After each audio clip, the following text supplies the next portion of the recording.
Tala Flaval whaapoponga mo Tala Fou malisi ufonga le lau momo le nei tau le so i vau Novema lua whelua tasi. O amata tala ina nei le vanua mo tangata malanga mai Samoa tonga Vanuatu matoke lau e ulu fale mai ai New Zealand au noa male whaano no fo esea ua whaau popo i ani we male atu kuki i wheo inga sa oloto i le vāma New Zealand e au noa male whaano no fo esea vāngana i le atu kuki le olo toi tau fia mo le taimi nei. E te tau i tangata i le si te seni New Zealand na mai a umatui pui e lua e mawhai e ona talia ina i le atunuu. O lo wa ai le atu kuki e te tala wheo inga au no malfa anono fo esea. Mo ila atu ua mai atui pui i lunga atol ta isfululua tau sanga le mahatutua. E malanga atu mai New Zealand le masi no Januari. Wa saunini we mo wheo inga au no malfa anono fo esea ma New Zealand peitai. Ele iai se aso ua wha maonia aina o le to'atolu sfultanga taiva aso ta ilua o lo mawhaiona ulufale mai le taimi nei. O le masino o ke taupa na whaasirisila i le malo.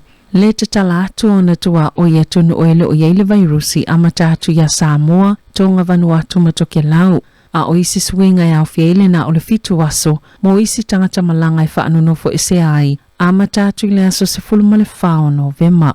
E toi whaanono fo esea i o lātou a inga mo isi aso i tolu, ma whaawa waiso esu e ngā le vairusi. Wa sauni le tamaita i bale mia po le vai aso fo e whaasilisila le aso i toi te talai i tuwa o i o Aukilani, wa ausia umai pūlenga whaafalama i Aukilani. Le iwa se fulu paseno i lātou wa mai atoi mo mua le COVID-19 fuluiva, mana sauno Jacinda Ardern. O fuafuanga lo ia i le taimi nei, ua ilo ai, e te tauana o atul fai ungola masina nei, wa ausia Aukilani le iwa sifulu pasene, o i lato e mai a umatui ta ilua, e anga i Aukilani il polkala me fofa atulanga ina, o le COVID-19 sifulu iwa le traffic light system, pea ausia le iwa sifulu pasene o tangata ua mai ale ta ilua o tuipui o le faa mai. Sa faa sila ina i le asoa na nafi, le anga i ato Aukilani ile sitepulo na lua le lapata inga vaenga tolu, ile fiafio le so sa fa maneno le palemia o le amfai tangata Aukilani ona fe malanga ai pe tu ua Aukilani le vai tau le kirisimasi tu salava po le ale tulango lo topo po ia fo isi vaenga le tonu o le ale fa atari fo tangata Aukilani mo se fa maoninga pe fa pe fe ona tala ma fa atino le feo inga yona tua oi po le aso fo ia tala yona tua oi. E ele talutonunga le vai sofo le afa ilo e Ardern le taimi e toe te talai tua oi o Aukilani. O lo whaanga solo ni se o suenga le malios tangatana a fia le COVID-19 fuluiva le falma i le taulanga i Aukilani pe ona whaasirisila le mtanga le wenga o soifua maloloina o le anga singasi e silia maleono sfultau sanga le matua mana ave le falma i la solua sfultolo o ke topa ona o seisi tūlanga masafa amaoni le COVID le taimi na ave atuwa i le falma i o le aso to'ana i sa maliu wai. O lo so ina le mafua angalona maliu, ai pe na maliu fo'i ona o le COVID-19 fuluiva. Sa whaasilisila mua atu i le aso ngafua lava, se tangata na toi fo'i mai ni usila lea na maliu i tutono se fale whaanono fo'i se ai tangata. E taunu o i le atunu, o le aso tolu Novema na taunu wai ni usila, mana whaamaoni e le vairusi, i le asolo na tolu, wana nafi e to ase lau iwa se fulu tangata fōna whaamaoni e le vairusi, mai te tono le atunu e au fiali to ase lau valu sefululua i Aukilani, to ofito i Waikato, male to otasi i Northland, o le tangata lena maliu le falma i tele i Aukilani, e le ili potia aloa i alfa numero tangata ua mali liu, i le COVID-19 fuluiva i te tono New Zealand, o na olo o faa wau i ai suenga.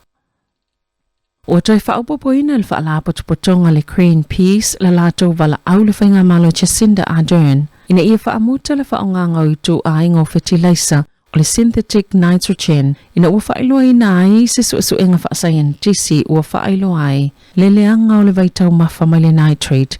Mai mawhaiona o atu li toa se lau tangata ya afia i le kāne solomanava po le tau whale. Po le bowel cancer, ma le toa whase fulu e mali liwa i lea lava whaama i tutono New Zealand i tau sanga ta itasi. O le suenga na ngā lulu e whaatasi e le University o Tako, au kilani ma Victoria ma Samoa e to o valu se la wafe tangata i New Zealand o lo ofea ngai ma le mawalunga le nitrate i tutono le suavai. Mai lunga tulanga le whaamawina i suenga whaavao malo e whaapea o se tulanga i lamati e le soifua malo loina. Na ta ua Steve Abel o le Greenpeace e te tau na tali tonu ina e tangata umale suavai mai ala tau mukuka o lo o saunga le mui le tau mafa peitai mo le tele o tangata New Zealand. Ai mai se lava inu ui fafuatu o a ai te tele e le o le tūlanga le o lo o iai o lo o maali liu tangata mai le kānesa mo ua la tau lua lava tangata tonu e tu ua iai. O company te tele lua le Ravenstown mo le Balance le whaatau ina tu le iwa valu paseno i tu aingo fertilizer le synthetic nitrogen.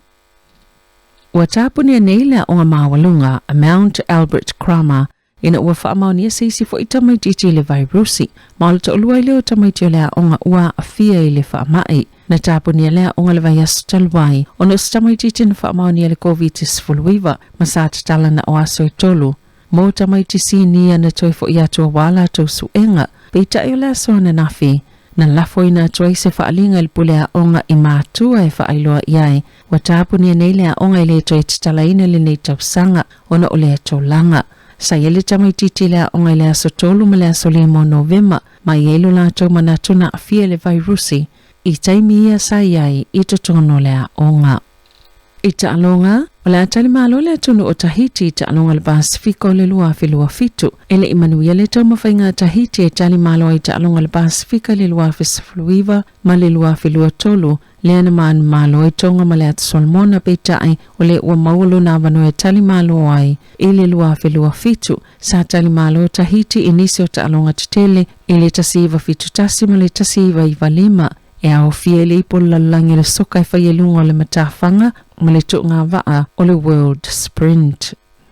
O ana nafi o se aso manuia tele mo tangata tāpola New Zealand iso o savaenga o le lalangi e le ngata o le siampini o le tamaita i o Lydia Cole ai whaapea fo ia Stephen Elder ini ta amilu sanga whaavao malo e sa whaau fo ile tūlanga le leo le tā Danny Lee i le ta amilu sanga America le PGA Championship o le luna lua leo siampini a Lydia Cole. Ele nei tau sanga i ta amilu sanga titele, ma o le utoetali watu i Amerika e tāpenai mo le LPGA Tour e whai Florida.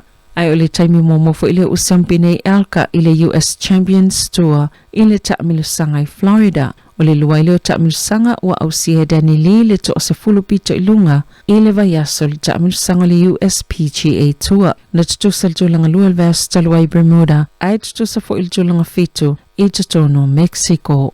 Tala Fou ia ma le si ufonga le lau momo le nei vaenga o le tai au.